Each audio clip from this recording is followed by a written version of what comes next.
नमस्कार, आप देख रहे हैं आरके न्यूज लाइव। देश और दुनिया की हर बड़ी खबर सबसे पहले सबसे तेज। चलिए शुरू करते हैं आज की बड़ी खबरें।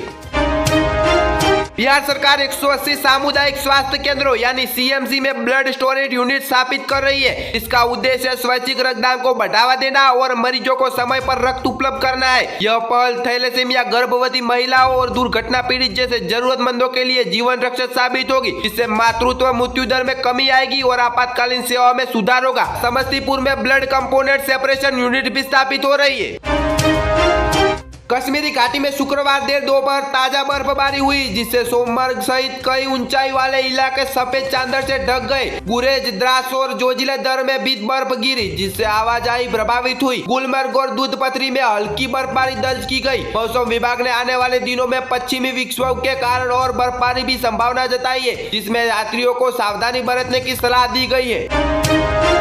नागपुर नगर निगम चुनाव में भाजपा बड़ी जीत की ओर अग्रसर है, जो आरएसएस के गढ़ में अपनी पकड़ बनाए हुए है। कांग्रेस का मिशन 100 अभियान विफल रहा और परिणाम 2017 जैसे ही दिख रहे। एआईएमआईएम भी अपनी जगह बना रही है। यह शहर नितिन गडकरी और देवेंद्र फडणवीस जैसे भाजपा नेताओं का महत्वपूर्ण राजनीतिक आधार है।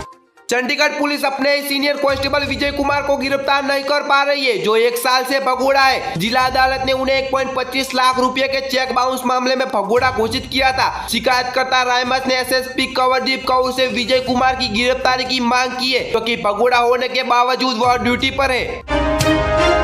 जालौन में एक भीषण सड़क हादसे में 3 लोगों की मौत हो गई और 2 गंभीर रूप से घायल हो गए। झांसी कानपुर नेशनल हाईवे पर प्याज से लदा एक तेज रफ्तार ट्रक टायर फटने से अनियंत्रित होकर पलट गया। ट्रक की चपेट में आने से 2 महिलाएं, ननद, भाभी और ट्रक चालक की मौके पर ही मौत हो गई। महिलाएं मकर संक्रांति के बाद घर लौटने के लिए वाहन का इंतजार कर रही थी। वही हादसे को लेकर सीएम ने संज्ञान लिया है।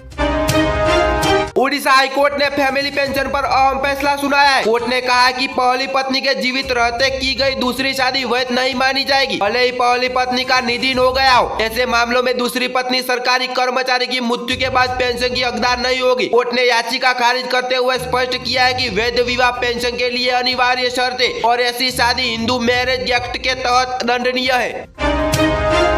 पाकिस्तानी तस्कर घने कोहरे का फायदा उठाकर भारतीय सीमा में ड्रोन भेज रहे हैं, जिससे बीएसएफ और पंजाब पुलिस को गंभीर चुनौती मिल रही है। गुरदासपुर सेक्टर में ड्रोन गतिविधि बढ़ी है, जहां नशीले पदार्थ और हथियार बरामद हुए। हाल ही में कोहरे के कारण ड्रोन दिखाई नहीं दिए, लेकिन उनकी आवाज सुनी गई है। सुरक्षा एजेंसियां सतर्क है और विलेज डिफेंस कमेटियां भी सक्रिय है।